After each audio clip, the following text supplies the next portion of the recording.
And take it away, Mark. Okay, so thanks a lot for the invitation to speak here. And so Jeff described his talk as presenting a bold vision with details to be worked out. I think mine is in the similar tradition here. So I'll continue on the theme of this session. And so I'll be talking about some work that is in these papers, but then also work in progress. And I thought I would start with a question that many people have asked during this conference. And so that is the question of how do we build a wormhole, say in the context of ADS-CFT. And specifically, I want to talk about asymptotically ADS Euclidean wormholes. Okay, so this is the question that Maldacena and Maus asked. And we can look at the structure of this geometry, seeing two asymptotically ADS regions. We can understand that it probably has something to do with a pair of CFTs. But then we get to the factorization puzzle that you've heard about many times in this conference. So if you think about calculating, say, some correlators using the gravity picture, then it's clear that they don't factorize. And so one has to come up with an explanation that's say different than just having two completely independent Euclidean CFTs. And so one suggestion, which goes back to Maldacena and Maus, but has been realized very explicitly recently in the context of low dimensional gravity, is that, well, maybe the wormhole is related to some kind of ensemble of CFTs rather than to choosing some particular CFT here. Other suggestions have been to just sort of notice that, okay, the gravity calculation gives you some kind of non-factorized correlators, and that may indicate some kind of interaction between these two CFTs.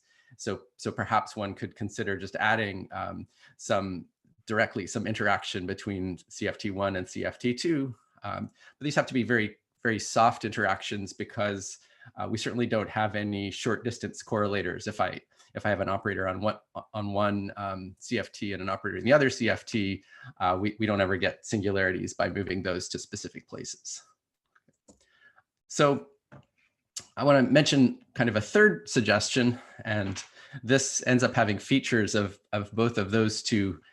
So the third idea is that we could imagine that both of these CFTs are actually coupled to some auxiliary degrees of freedom. And so the auxiliary degrees of freedom I'm drawing here as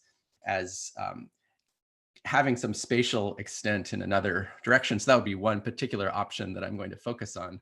But we could consider more general situations where this is just some abstract auxiliary system. And so what we could notice is that for various choices of these auxiliary fields, it's possible to arrange interactions between 1 and 2, which are soft in the sense of not having say short distance singularities. So for example, if we take the auxiliary degrees of freedom to be spread over some extra Euclidean direction, then this will be true. So we can think of this as some kind of a way to introduce interactions between CFT1 and CFT2.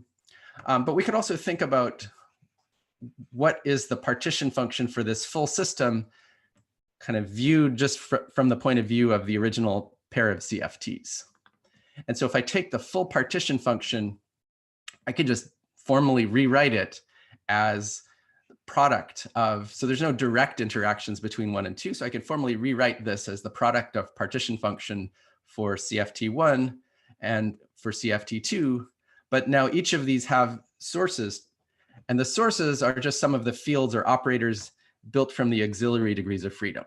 So J1 and J2 are maybe the field in this quantum field theory evaluated on the boundary here. The path integral over these auxiliary degrees of freedom, then you can think of that as just generating some joint probability distribution for the sources.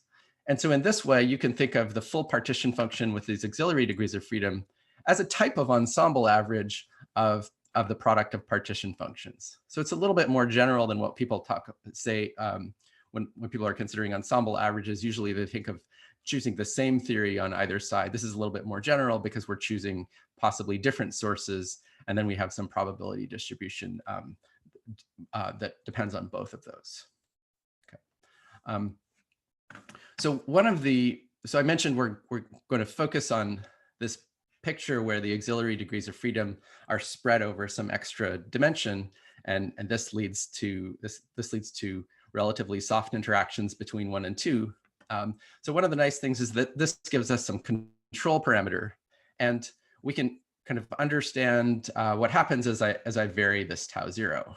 So in terms of our joint probability distribution here, then for tau 0 large, the sources that appear in these two CFTs become relatively uncorrelated.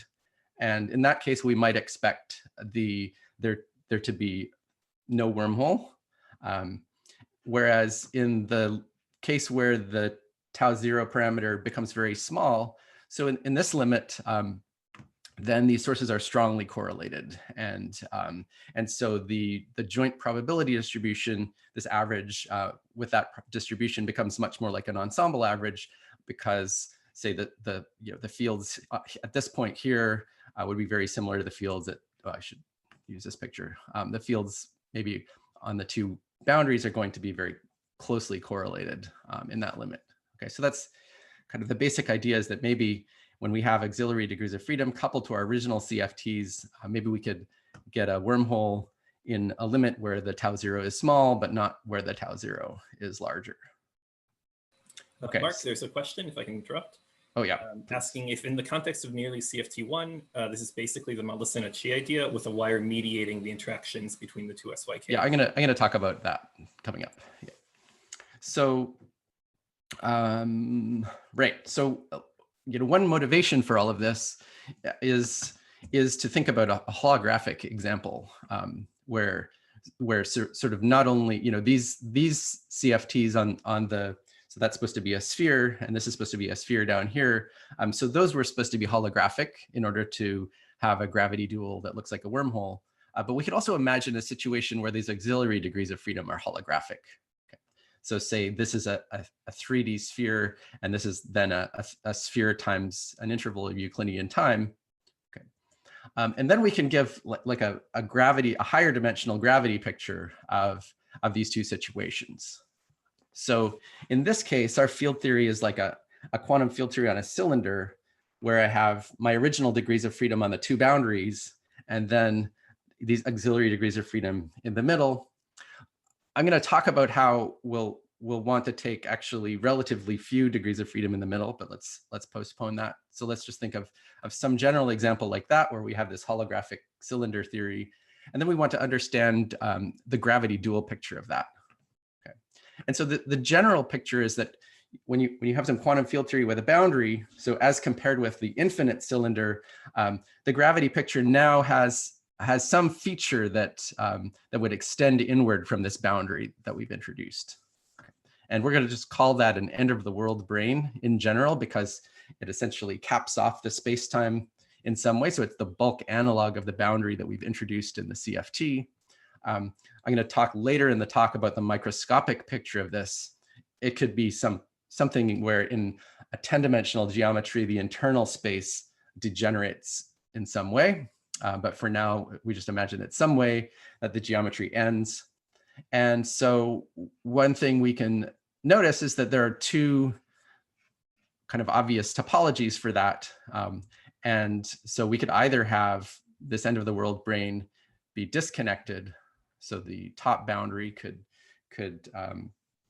have one end of the world brane that ends on it, and the bottom boundary could have a separate one. But we could also have this situation where the end of the world branes connect. Okay, and so what I'm going to argue is that this picture is, well, at least it looks more likely to be the lower action solution when tau 0 is very small. So you might think in this limit, in the holographic case where tau 0 is very small, I get the connected topology for the end of the world brane. And then you can see that this entire geometry looks like the wormhole that we had hoped for.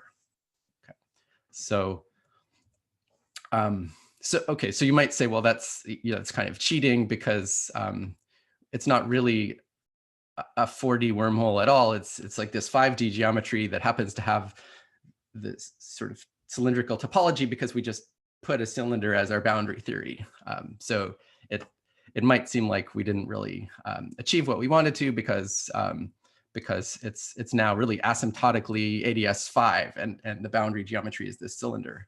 Okay, but what I'm going to argue, so this is where thinking about the relative number of degrees of freedom of the auxiliary theory versus the original theories comes in. Okay, so what I want to imagine is that when I couple the two original holographic CFTs with these auxiliary degrees of freedom, I want to imagine that the central charge parameter, or whatever parameter counts the local number of degrees of freedom in this auxiliary field theory, I want to imagine that that's, say, very small compared to the central charge parameter for my original theories. Okay, and maybe we could consider, so this was a picture for a holographic example, but maybe you could imagine even that C is small enough that the auxiliary degrees of freedom aren't really holographic. Okay, and in this case, we can think of these extra degrees of freedom as being in some sense a small perturbation. We take a theory with a very large number of degrees of freedom, which is holographic, has a 4D gravity dual, and now we add a few fields that couple those things together. Okay, and so in this case, it's sort of more plausible that since we started with a theory that has a 4D gravity dual, we might still end up with, even if these things connect, maybe the physics could be still approximately 4-dimensional. Okay, and we'll kind of see later that this can arise through the phenomenon of gravity localization. Okay, so that's sort of something to keep in mind. Okay, so we want to, just to summarize, we want to add relatively few auxiliary degrees of freedom so that this 3D holographic theory with a 4D gravity dual, continues to have approximately 4D gravitational physics. But there's a little bit of a tension there because we definitely need enough interaction. So we somehow need the interactions to be strong enough so that you do get this wormhole solution that connects the two sides. So you might worry that it's not possible to get both of these things. But I'll now try to argue that maybe it is. Okay,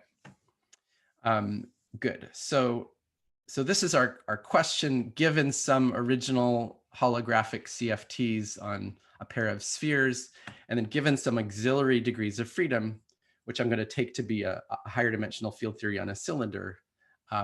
Do we get a wormhole in this limit tau goes to 0?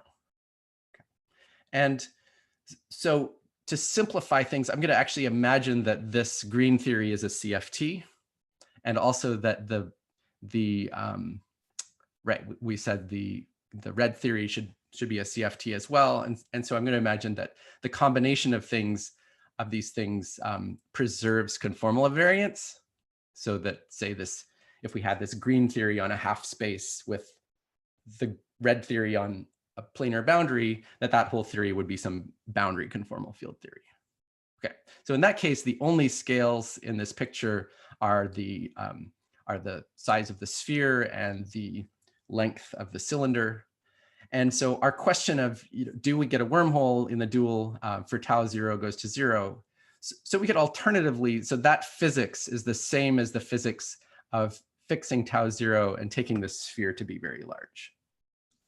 So the physics that we're interested in then is controlled by this planar limit. Okay. And then we have a very simple picture where you have these 3D Euclidean CFTs on R3, and these are coupled by a 4D CFT. And then what I want to emphasize is that this question of do you get a wormhole or not is then translated into a very standard field theory question. Okay. So my claim is that getting a wormhole is, having these end of the world brains connect up is tantamount to getting a confining 3D theory in the infrared, whereas not getting a wormhole is sort of getting a 3D non-trivial CFT in the infrared. Okay, so let's understand that. And again, it's useful to think about a holographic picture. So supposing this theory is holographic, so then we could, going back, we had these two possibilities, and if I take this planar limit here where tau 0 is much smaller than the size of the sphere, those two possibilities turn into these two possibilities.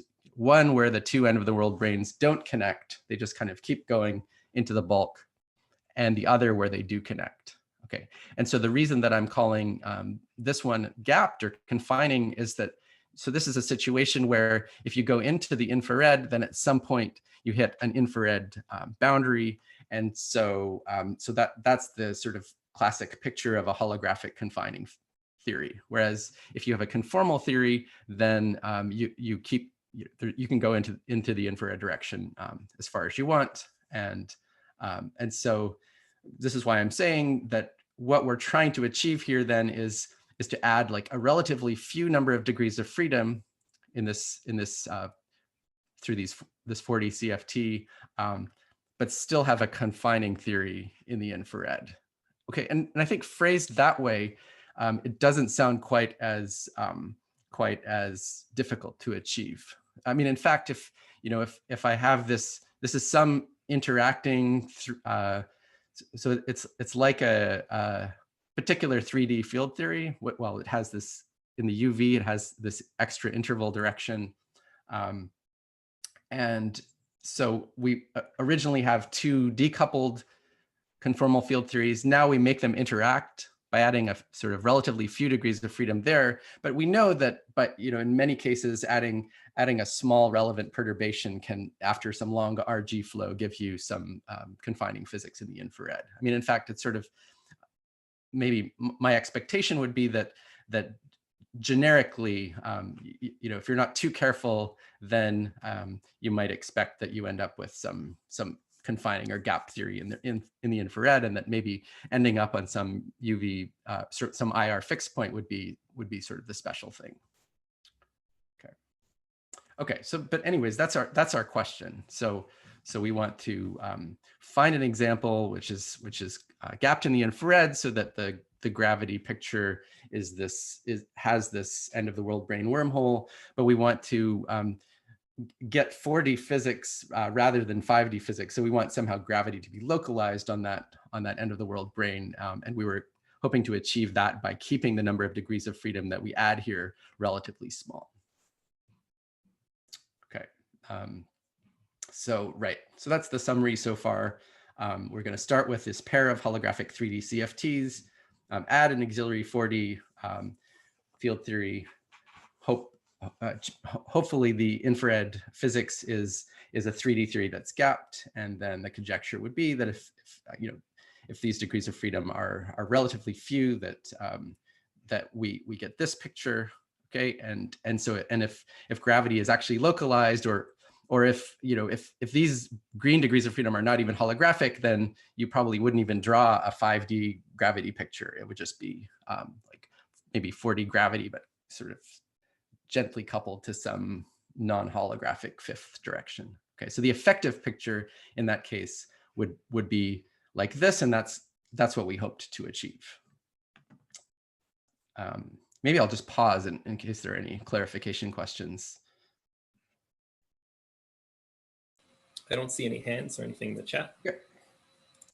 Okay, so what I'm going to do now is talk about supposing that we can achieve this. I'll mention a few applications, but then I'm going to go back and talk about how we could actually come up with microscopic examples of this. Sorry, Mark. Actually, Juan just raised his hand. Okay, yeah, go ahead, Juan. Yeah, so some time ago we tried finding solutions like this with sort of ADS and the green conformal field theory being some fields in ADS, and we did not find the solution if in the regime you were talking about, like C less than. Right. So.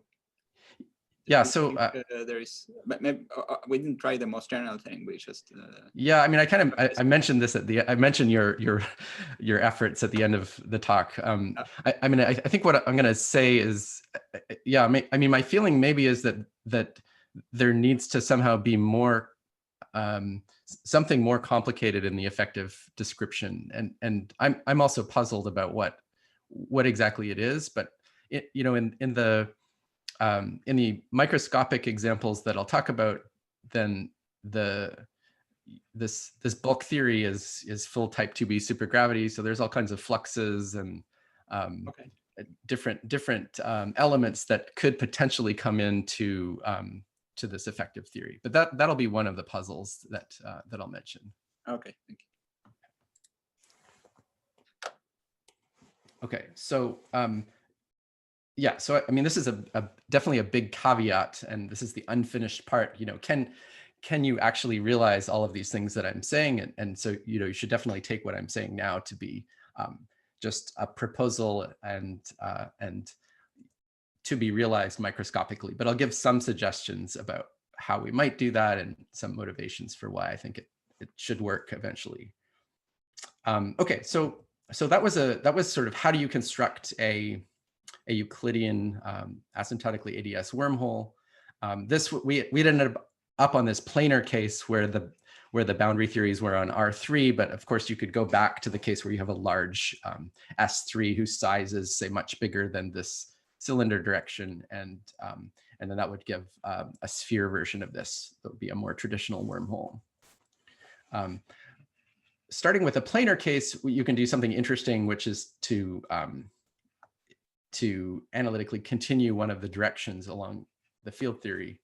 And so if that Euclidean wormhole works, then you should be able to just do this analytic continuation.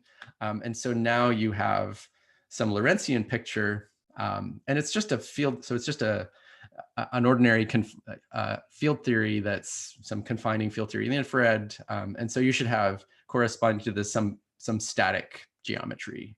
And now there's a time direction. So because it's just some static geometry with this times time, there should be no problem kind of going from one side to the other. And so that seems like it's some kind of maybe higher dimensional version of this Maldacena-Chi picture that was mentioned, where you have maybe in the effective description an asymptotically ADS wormhole that you could traverse. Okay, and so how can we understand that?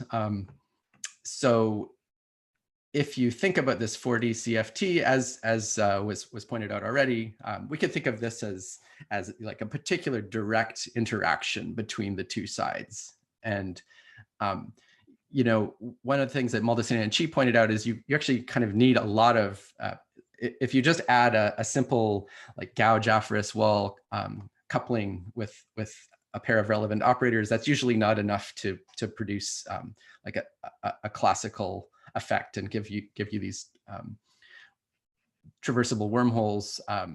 So you actually need a lot of these couplings, and somehow in this construction you can understand that because we've actually added this full higher dimensional field theory, and so integrating that out would give really some infinite number of couplings between the two sides. And so it does seem like at least, you know, from the field theory point of view, it's sort of plausible that you could go from one side to the other because you've got this interaction. So one of the interesting things, though, is that you do have this ratio, this extra parameter.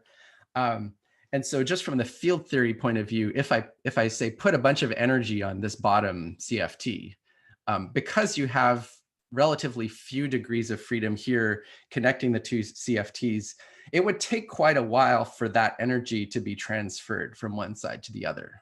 So there's certainly a time scale here that could correspond to the like the length of this wormhole in the bulk. Okay, so somehow that the question here would be, you know, can you interpret this ratio in this context as that time scale that you would get as being something to do with the geometrical length of the wormhole in the bulk. So this slide, okay, this is kind of extra, but it's sort of interesting, maybe a different way to present how we can view constructing this wormhole. So here you can, if you want to sort of take the gouge-aphorous wall type approach, you can imagine starting with a thermofield double state of these two 3D CFTs. And so that would correspond to a two-sided 4D planar black hole. And now what I'm going to do is, so this is a picture of the Euclidean path integral. Now I'm going to modify that to a Euclidean path integral that constructs a state of the two 3D CFTs with a 4D theory in between. Okay, so I'm suppressing the R3 directions. So this is now some modified Euclidean path integral. Okay, and if this theory is holographic, so now what it does is it kind of adds in an extra dimension. And so what you can imagine that this black hole, this 4D black hole geometry now gets sort of pushed into a bulk a little bit. So now the 4D black hole geometry is now the geometry on some end of the world brane, but now there's some radial direction out to an asymptotically ADS5 boundary.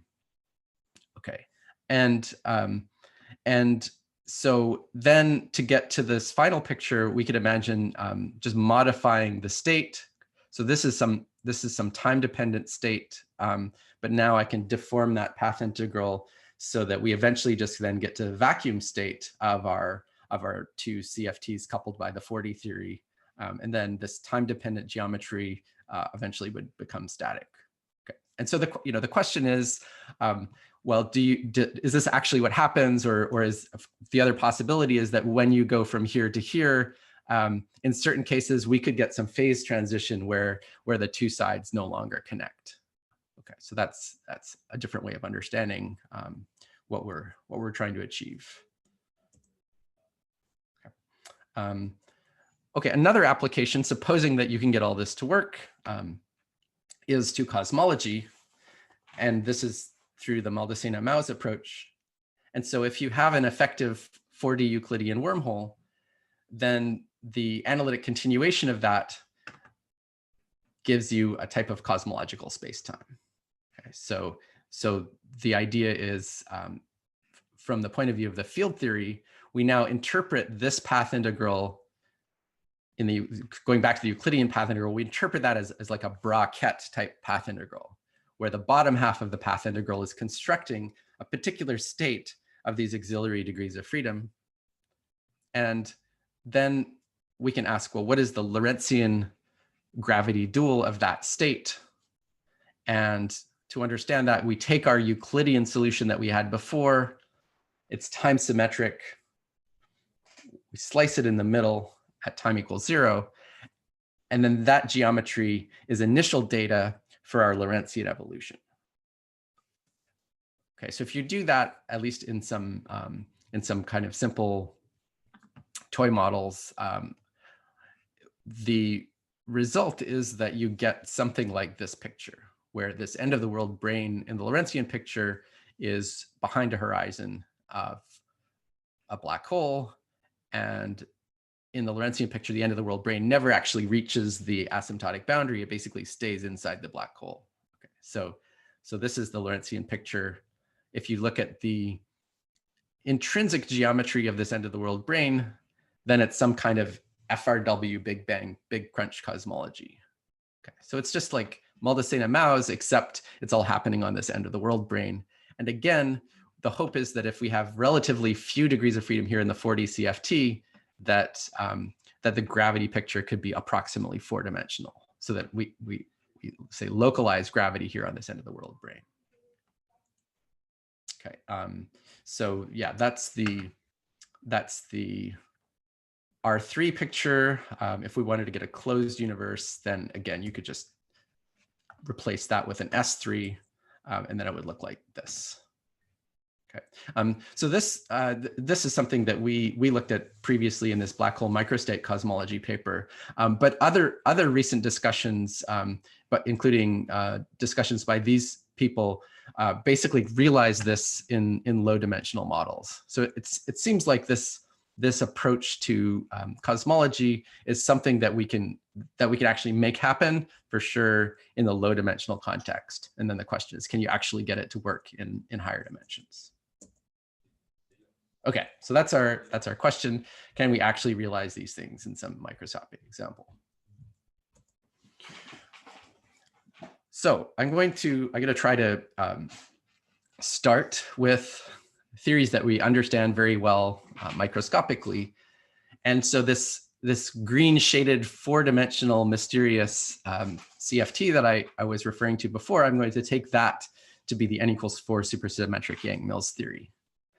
And the 3-dimensional CFTs that were my starting point, I'm going to take to be in a class of CFTs that can be coupled to n=4 super Yang-Mills theory while preserving a lot of supersymmetry.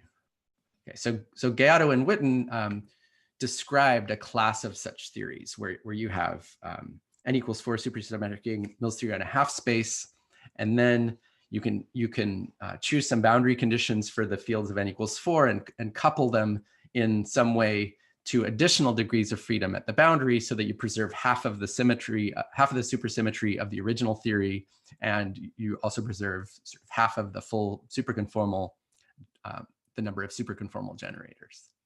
So the easiest way to understand these theories is from a string theory perspective, and basically they arise from configurations of D3 branes ending on configurations of 5 branes. Okay, so you have in general D3 branes extended along some direction, and then D5 branes extended so let's say this is 0, 1, 2, 3, and then the D5s could be in 0, 1, 2, 4, 5, 6, and NS5s in 0, 1, 2, 7, 8, 9. And then you could have additional D3 branes, as many as you want, stretching between these 5 branes. Okay, so you have a lot of choices here in how many 5 branes, how many NS5 branes, how many D3 branes here. And all of these in the low energy limit, so many of them in the low energy limit give you some non-trivial boundary conformal field theory with n=4 coupled to degrees of freedom. So for our purpose, the useful thing to notice is that we have parameters that can control this arbitrarily. So by adding as many extra D3 branes here as you want, you can make the number of these boundary degrees of freedom as large as you want relative to the number of local degrees of freedom of your D3 branes. Okay, so that's nice. And the other nice thing for us is that for any one of these choices, the supergravity solutions are known for the vacuum state of such theories. Okay. So there's a nice set of papers starting with Estes, Doker, and Gutperl, where they basically found all of the type 2b supergravity solutions with the symmetry that is preserved by this boundary conformal field theory. Okay, so I won't need to get into the details of those solutions too much, but let me just tell you a little bit about what they look like. Okay, so here's our field theory picture. There's the string theory picture, and the decoupling limit, we get this field theory. The bosonic symmetry that's preserved is SO3 2 times SO3 times SO3. And so these geometries are solutions of type 2b supergravity, where you have ADS4 times S2 times S2 fibered over a quadrant, or a 2-dimensional space, which we can take to be a quadrant of the plane. And so the construction of this reduces the type 2b supergravity equations through this ansatz to, turns out, just the Laplace equation on this plane for a pair, so separately for a pair of harmonic functions H1 and H2. And then in order to have non-singular solutions, the poles of these functions are constrained to be on the axis. So these red dots are poles of H1, the blue dots are poles of H2. Okay, so what you need to understand is that the entire complicated supergravity solutions are completely specified once you choose a set of numbers on the x-axis and a set of numbers on the y-axis. those numbers are related to these numbers of 5 branes and the numbers of 3 branes stretched between them. So you have this field theory data that gets translated into this gravity data through a known formula. And then the data of these poles determines the harmonic functions. The harmonic functions determine the metric and dilaton and form fields of the type 2b supergravity. Okay, so what do the solutions look like? So you have n equals 4 with a boundary. And so you expect them to be asymptotically ADS5 times S5, where the boundary geometry is a half space. So this picture is supposed to be represent like a Poincaré representation of ADS. Okay. These green slices are ADS4 slices. This is the angle in Poincaré coordinates. And so you can describe the gravity solutions dual to these theories as basically looking like ADS5 times S5 through some amount of Poincaré angle. But then at some point, your S5 starts getting deformed and warped in some way. And eventually that S5, it pinches off smoothly. Okay, so there are, it's a little bit complicated. So there are these associated with these various poles. There are throats, which are sources of 5 brane flux. But the whole thing is known very explicitly. Okay. Sorry, Mark, this is your 5-minute warning. Okay. I think the timing will work out very well. So, okay, so then depending on what you choose for this boundary theory here, which means depending on where the poles are located in this picture, you're going to get a different detailed geometry for this end of the world brane. So more or less, it's a way for the S5 to smoothly contract so that your space-time ends. But it can do that in many different ways, depending on your field theory parameters and then depending on these poles. So if you want to just keep the ADS5 times S5 asymptotics fixed, that turns out to correspond to keeping just the sum of all these numbers fixed. But then you could choose to, have more Ks or more Ls. The number of these Ls corresponds to the number of D5 branes. The number of Ks corresponds to the number of NS5 branes. And then the locations of these correspond to how many extra 3 branes you add. Okay, so you have all this control. And one thing that, I found originally very surprising when I realized this, in the space of solutions, you actually have solutions. You can take this limit where these poles go towards the origin. So you're like adding more and more poles, but their values are at smaller and smaller locations. So there's some limit within supergravity that you can take to recover the entirety of ADS5 times S5. I should say in string theory, there are some quantization conditions coming from the flux quantization conditions in the supergravity solution. So these parameters are no longer continuous, but at least in the supergravity approximation, we can get as much of ADS5 times S5 as we want. And so in particular, we can take a limit where these poles are way down here, where the end of the world brane is at some Poincaré angle, which is almost like minus pi over 2 here. Okay, and so then it seems that our end of the world brane is now looking like what would be called a Planck brane. So it's kind of like acting as a cutoff on 1/2 of our asymptotic region. Okay, and at that point, the physics of Randall-Sundaram and Karch-Randall, the gravity localization comes in. So it's sort of understood, at least in effective descriptions, when you have such a Planck brane, that you can have gravity localize on this. Okay, so that's one way of understanding the gravity localization. The other way is just what I said originally, that in this limit where you have many poles down close to the origin here, that corresponds to a field theory where you have a very complicated superconformal field theory here. Okay, and so in that case, you have lots of degrees of freedom.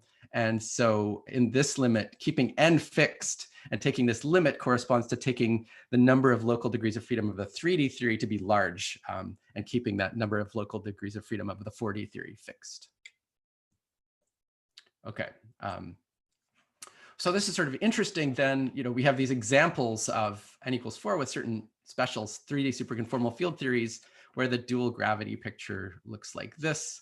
And then we would say there's maybe some effective description where you'd have n equals 4 on a half space. And then on the other side, it's like you have it cut off n equals 4, but coupled to gravity. And well, what gravity is it coupled to? It's coupled to the dual of this 3D superconformal field theory. Okay, so this is the kind of thing that I want to use when I'm going back, and now I'm going to try to apply this to my construction of the thing with two boundaries. So I'm thinking of now two of these boundaries, and here it turns out I have a choice. So when I introduce the second boundary, I could introduce it in such a way that preserves supersymmetry. So in a string theory picture, that would be something like this, where I have 5 branes with the same orientation up here and down here. This turns out not to be what we want. So in that case, it's actually very easy to understand what the infrared limit of such a field theory is. You basically just imagine that the length of all of these D3 branes is going to 0. And so that ends up giving you some particular example of just a 3D superconformal field theory. Okay, so if I preserve supersymmetry, then I get a model whose gravity dual is expected to look something like this. This is interesting because the 3D infrared limit here would be it'd be like a 3D field theory, which is dual to a wedge of ADS5 times S5. So it's kind of similar to, I think, this paper with Takanagi and other collaborators recently was talking about these wedge CFT duality. So this is an example of that. These kind of geometries were actually discussed previously by Bacchus and Lavdas. But this is not what we want because it's not a confining theory in the infrared. Okay. So what I actually want to do is take the second boundary to have the opposite orientation. Okay, this is very natural from the point of view of the Bra-Ket wormhole. This is what you need to do, but it's also natural in terms of getting a confining theory in the infrared. Okay, so this thing breaks supersymmetry, and then I would conjecture that will lead to a gapped theory in the infrared and a connected end of the world brane. And just sort of a little bit of evidence for that comes from thinking about a probe analog, where instead of having 3 branes which are terminated, which are ending on 5 branes, I just imagine first having 5 branes which intersect the 3 branes. Okay. And so in this probe version, we could preserve or not preserve supersymmetry. And this corresponds just to having n equals 4 with some defects, which are either parallel or anti-parallel. The gravity dual of this sort of situation was studied by these people long ago. And it was understood that in the supersymmetry breaking case, then the gravity dual has a probe 5 brane that connects, joins up between the 2 different defects. Okay, so what the plausibility argument is that if I go from this probe case to the case with a bunch of 5 branes, and those are at the ends. Okay, so then instead of a defect brane, I get an end of the world brane. But maybe it's plausible that the instability that you would have had in the original string theory picture would still sort of manifest itself through having these end of the world branes connect up. Perhaps from the field theory point of view, it could be after some very long RG flow if the number of degrees of freedom here in the middle is relatively small. So I'll just point out, this is very much like Witten's model of confinement in the early ADS CFT days. He took n equals 4 or some conformal field theory on a circle with anti-periodic boundary conditions that break supersymmetry. And there you end up with a confining theory because the circle contracts in the bulk. Here, instead of taking the theory on a circle, we take it on an interval. again, we break supersymmetry, but only non-locally, only by, so each of the boundaries are supersymmetric, but the combination is breaking supersymmetry. And so we still sort of have, we expect to still have sort of control over the gravity solution. But we can imagine that that interval eventually pinches off in the bulk somehow. Okay, so, you know, to understand this for sure, really, you would want to try to find the type 2b supergravity solution corresponding to these asymptotics. So that's, unfortunately, that sounds like a hard classical gravity problem. Maybe one can just look at the some simplified version of type 2b supergravity, or just so trying to understand which elements would be important there. And so going back to Juan's question, you know, you want to understand, well, okay, is it enough just to have pure gravity and then some end of the world brane, or do you have to keep some of these fluxes around, or are the extra dimensions playing an important role somehow? So this is sort of my feeling that that maybe somehow some of these features of type 2b supergravity could be put into play, and then we could understand how these solutions manage to exist. Okay, but those are the questions. Is there a connected solution? Is that actually the one that dominates, so that you get a confining theory? And then if you can find the solution, does gravity actually localize like we're hoping? And this is then a question, you know, what is the essential part of the gravity description of that? And then what is the 4D effective description of that? So one was saying, it seems to be difficult if you just take gravity coupled to a cutoff conformal field theory, then that doesn't seem to be enough to get this kinds of solutions that we want.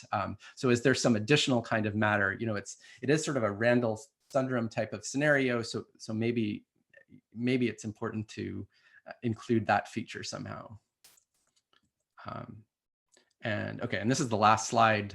So, you know, if all of this works, I think one very interesting question is then, well, how do we, if all of this works, we have potentially some microscopic model where you have an effective description of cosmology. And we're pretty sure it all works in 2D versions that people have discussed recently. So I think it's very interesting then to actually think about, how do we compute cosmological observables, like cosmological correlation functions. And an interesting thing here is that you have these two we have these two descriptions. So I mentioned that from the cosmology point of view, there's a particular state that your path integral constructs. That's a state of these auxiliary degrees of freedom. So in some sense, it has nothing to, it's just like the 3D CFTs that we started with are just there to construct a sufficiently complex state of the auxiliary degrees of freedom. Okay, so this is like then, so you would say our wave function of the universe is a wave function in the auxiliary space. But then you have the Euclidean path integral itself. And so, you know, I guess it's not clear. Some things like, you know, correlators in this cosmology seem very difficult to calculate from this point. I mean, they seem to be almost certainly in the lunch. And on the other hand, it seems much easier to calculate them directly using the Euclidean path integral. So it's interesting to ask, like, whether this actually contains the complete information in principle or not, and how could you go back and forth between things you compute here and things you compute there? Okay, so that's it. I think I went over time. But. Okay, thanks very much, Mark. Let me ask everyone to unmute so we can thank Mark for a great talk. Okay, everyone. I guess again, except for Mark. Okay, I see Ben has a question. Let me just allow you. Yeah, Ben, you should be able to unmute yourself. Hi, thanks for the great talk. I think there's a few things that I've shown in papers that are very relevant here. So the first thing is that we didn't have this nice thing with this extra dimension, but I think we did show clearly that if you have this kind of coupling between the low dimension operators, just a few of them, that's enough to make a gap theory, and that the ground state is close to the thermal field double. So I think that's part of what you wanted there. And I think we've shown that. What we didn't have though is we didn't have like a semi-classical dual. And in fact, I think you can't have a semi-classical dual in that simple case. There is a way to have a semi-classical dual, which is to basically take the Moldesena Milok and Popov construction and import it into ADS. So you basically need to add a magnetic field plus those couplings of relevant operators, and then you will have a nice description, which is basically their 4D wormhole, but then with asymptotic ADS space. So I think, yeah, those things are maybe not, I mean, it's nice in this fancier context, but I think we showed some things some ingredients that you need there. Okay, that's it. Yeah, actually, I'd like to follow up with you because I was thinking if you just have some simple relevant coupling between the two CFTs, I guess I thought it was then just this double trace story, similar to the double trace story, where you flow from one CFT with a certain operator dimension to another CFT with some other operator dimensions. But yeah, I'd like to hear. Well, okay, yeah, let's discuss later. But the last comment is that I think you have to do something to break the Poincare invariance in 3D in order to make this construction work. Because if you think about the wormhole, you think that asymptotically the metric should be like a black hole metric, and that's not Poincare invariant, right? Because the stress, I mean, asymptotically it is, but like the stress tensor is not proportional to the metric, right? And so I think in all the constructions I know that work, and also we showed this in excruciating detail, I think you need some ingredient that breaks the Poincare invariance, at least if you're going to have like some effective 4D description all the way through. Okay, that's an interesting comment. I don't think you have that ingredient right now. Okay, that's an interesting comment. Okay, Herman has a question. Herman, go ahead. Yeah, so I would like to get a slightly better impression of your intuition about the local geometry near this localization of the brain. Since you are looking at supergravity solutions, and in the case of at least 2B string theory, indeed there are examples indeed of localized gravity, which are basically just warped compactifications. So indeed one can implement the Randall-Sunder mechanism in string theory, and then you need things like orientifolds essentially to make that happen, because you need to absorb the D3 brain charge, and somehow the negative tension of the orientifolds also helps with actually evading some otherwise no-go theorems. So what is the evidence that you have that what you're trying to do actually leads to something different than a warped compactification, or actually related to that, what's the evidence that you have that there is actually localization happening on that brain? Yeah, I mean, so I think what I sort of understand is the physics near these. So as the end of the world brain comes out from the asymptotic boundary, then I think it's more clear that, so there's the two ways of understanding it. One is that I can just imagine this picture, and I say, well, suppose this n equals 4 theory is U1, or U3 or something, and this is some huge superconformal holographic field theory. Okay, then I think you would agree that this gravity picture that I had, this 4D gravity picture that I had originally, at least sort of asymptotically is not going to go away if I add a few extra higher dimensional field theory degrees of freedom. Okay, so that's kind of one argument, that you're doing some kind of a perturbation where I'm not adding very many, and I can choose not to make this theory holographic. And then the other argument is kind of based on this one, looking at the specific type 2B geometries and seeing that you have essentially a very large amount of the original ADS space, such that the location of this end of the world brain is is looking at a Planck brain. So I mean, I think those both refer to the physics of this brain maybe close to this boundary, and then it's less clear if I go to this picture, I mean, what's less clear is, does this all continue to be localized further away? And I mean, there again, you might say, well, if I'm not adding a holographic 4D theory here, if somehow I can manage this with just adding a few degrees of freedom, where does the higher dimensional gravity come from? But I don't have a strong argument. But going back to your previous picture where you had the thing sort of close to the boundary, so what you would normally call, I guess, the localizing gravity phenomenon would be that the end of the world brane would be a local maximum for the warp factor. Basically, that the warp factor maximizes that's in Randall syndrome, and that's in these warped compactifications. Then the warp factor would maximize. Whereas here, it seems that the warp factor maximizes on the actual ADS boundary. And how would you basically create this? Because basically you want the graviton to have its dominant part of the wave function on the end of the world brane.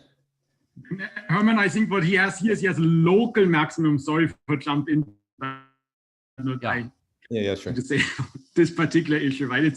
There's an absolute maximum at the boundary. There's a local maximum on the brane. Therefore, you the brane is massless graviton. He traps a massive, very light graviton. And that's much easier to do in top-down models than trapping a genuinely massless graviton. Yeah. So exactly. The thing Since it's locally, the brane is connected to the boundary, so it's not that obvious. I agree with you that this brane obviously will be fluctuating, so it will be coupled to gravity, but it's not clear that if you write a warp factor, the brane is sitting at a constant warp factor, right? He's using an ADS4 slicing of ADS5. The brane is sitting at the warp factor varies as a function of these, what's like a spherical coordinate in this picture that he's drawing. It's sitting at a constant warp factor. The warp factor depends on the angle in this drawing that he has, and it's a maximum. The warp factor decreases as you move into the bulk, and then it increases again as you go back out to the boundary on the other side. So it's a local maximum. You trap a graviton. It has a tiny mass. The mass gets smaller and smaller and smaller as you push this end of the world brane closer and closer. But that's not in a top-down description. In the top-down description, that happens too. But you have to be careful that there are papers by Bacchus where he studied fluctuations in these settings, where he shows that many times the internal space actually decompactifies at the same time. It's not entirely clear whether that will work in the top-down description, but it's certainly easier to do this than to have a fully localized masses Randall syndrome graviton. Right? These are the subcritical setups as opposed to trying to get a critical Randall syndrome. Mm-hmm. Okay. Yeah, shut up again. Okay, thank you.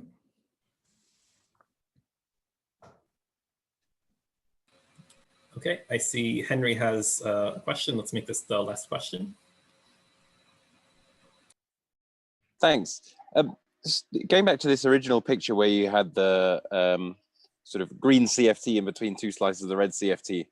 So it sounds like there's two possible sort of diagnoses of having this connection. There's one you talked about as being gapped, having exponentially decaying correlators, but also you might think that having the two-sided correlators are parametrically smaller than the one-sided correlators would be another sort of diagnostic of that. Is that right? And is there some field theory intuition for why that might be happening, or you study that purely in field theory? Well, I mean, I guess again, it seems fairly plausible from field theory if you have relatively so start with some 3D CFT and then you have some kind of highly entangled vacuum state. And now we have a second one of those. Now we add a few interactions on top, and so at least I don't know. It's sort of plausible to me that if in the limit you get completely decoupled physics on either side and just your usual 3D CFT correlators, that if I have just a few degrees of freedom here in between, that should kind of suppress that ratio of C bulk to C boundary should suppress the two-sided correlators relative to the one-sided ones. Thanks. Okay, great. In that case, let's all unmute and thank Mark once again for his great talk. And let's actually thank all this week's speakers for an excellent lineup of talks. and give a final thank you to Alex, Rob, and Hannah for doing that really great job. By the way, I'm happy to hang around, or I'm not sure if there's a forum here to, can we just hang around if people had further questions or? Yeah, I think I can make someone else host and then this can just keep going. So what I suggest, well, actually you're co-host, right? So it's fine. what I suggest is maybe you make Mark the host. Yeah. And then So people can stay as long as they want and trouble Mark as much as they want. Indeed. But Mark, when it's all done and settled, can you just close the room and end it for everyone? I'll also stop the recording.